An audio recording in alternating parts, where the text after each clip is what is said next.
What's up, y'all? It's not clucking around. You know how we do.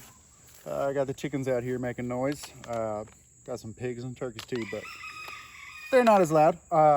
Here is my Palmetto State Armory 10.5 inch 5.56. It's all Magpul furniture, True Grow red dot. I just picked up the SN-ACH G2. It's supposed to redirect the gases away from your face.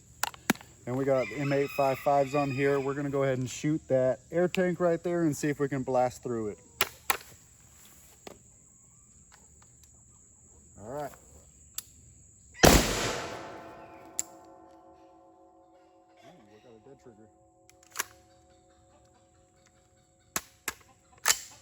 There we go.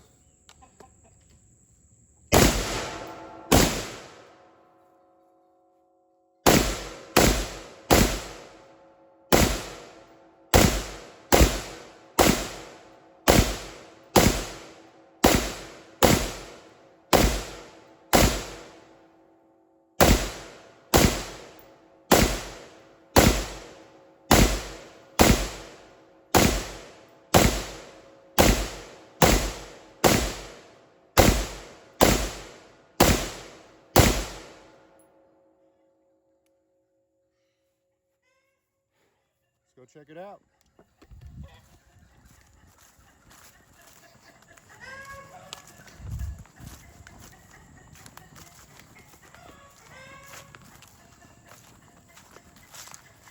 Oh, we zipped through that bad boy. Look at them holes. Woo-wee. Let's see if I went through the backside. Absolutely ripped through. Absolutely tore straight through. That's what them M855s are for.